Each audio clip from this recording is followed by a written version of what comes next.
రథసప్తమికి తిరుమల ఎంత వైభవంగా ఉంటుందని నేను అస్సలు ఊహించలేదు.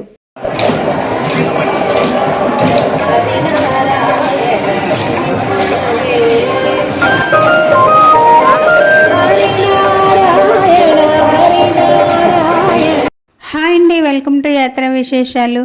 ఈరోజు పొద్దున్న మేము తిరుమల గ్రామదేవత బాటగంగమ్మ తల్లి దర్శనం చేసుకుని వచ్చామండి. ఆ వీడియో కూడా అప్లోడ్ చేశానండి, చూడాలనుకుంటే ఒకసారి చూసేయండి. ఇప్పుడైతే టైం 4 అయింది. నేను సత్సంగంకి వచ్చానండి. తిరుమలలో సత్సంగం ఎలా ఉంటుందండి, లేడీస్ అంతా ఒక పక్క, జెంట్స్ అంతా ఒక పక్క కూర్చుంటారు. ముందుకు స్టేజ్ ఉంటుంది, ప్రోగ్రామ్ ఇస్తుంటారు. వాళ్ళందరినీ వీడియో తీయకూడదండి, అందుకే నేను తీయలేదు. అండ్ మాకైతే ఈరోజు తిరుమల నార్త్ మాడవీధిలో సేవ ఇచ్చారండి. సాయంత్రం 7 నుంచి రాత్రి 11 వరకు సేవ. 6 గంటలకే వచ్చి రిపోర్ట్ చేయమన్నారు, అందుకని వచ్చేసాము. రథసప్తమికి వచ్చిన పబ్లిక్కి ఎలాంటి ఇబ్బందులు కలగకుండా ఎక్కడికక్కడే టెంట్లు వేసి అడుగడుగున వాటర్ బాటిల్స్ ఫుల్గా స్టాక్ పెట్టి చాలా అరేంజ్మెంట్స్ అయితే చాలా బాగా చేశారండి. మా సేవ అయితే మిల్క్ డిస్ట్రిబ్యూషన్ అండి. ఓన్లీ మిల్క్ అనే కాదు, ఉప్మా, టీ, వాటర్ ఇలా ఏవి ఇస్తే అది సప్లై చేయాలి. ఇక్కడ చూసినట్టయితే మిల్క్ డిస్ట్రిబ్యూషన్ కోసము గ్లాసులు, అలాగే ఉప్మా అది పంచడానికి ప్లేట్లు అన్నీ స్టాక్ తెచ్చి పెట్టారండి. ఇదిగోండి పాలు కూడా వచ్చేస్తున్నాయి. 2 పెద్ద పెద్ద క్యాన్లు తీసుకొచ్చి మేమున్న గ్యాలరీలో పెట్టారండి. ఏ గ్యాలరీకి ఎంతమంది సేవకులు ఉండాలి, ఎలా సప్లై చేయాలి అనేదంతా టీటీడీ యాజమాన్యం వచ్చి మాకు ఎక్స్ప్లెయిన్ చేసి వెళ్ళారండి. నైట్ టైం కదా, కొంచెం చలిగానే ఉన్నదండి. మేమైతే షాల్స్ అవి తెచ్చుకున్నాము. అదిగోండి ఆ బండిలో ఒక్కొక్క గ్యాలరీకి 2 స్కాన్లు చొప్పున పాలు దింపేసి వెళ్తున్నారండి. ఒక్కో గ్యాలరీకి 200 మంది వరకు పబ్లిక్ అదే భక్తులు ఉంటారండి. ఈ మిల్క్ డిస్ట్రిబ్యూషన్, ఈ సప్లై అంతా ఎవరి కోసం అని మీరు అనుకుంటున్నారేమో కదా. రేపు రథసప్తమి కదండి. రథసప్తమి నాడు స్వామివారు ఉదయం 5 గంటల నుంచి రాత్రి 10 గంటల వరకు రకరకాల రథాల మీద తిరుమల మాడవీధుల్లో ఆ ఏడుకొండల స్వామి ఊరేగుతారండి.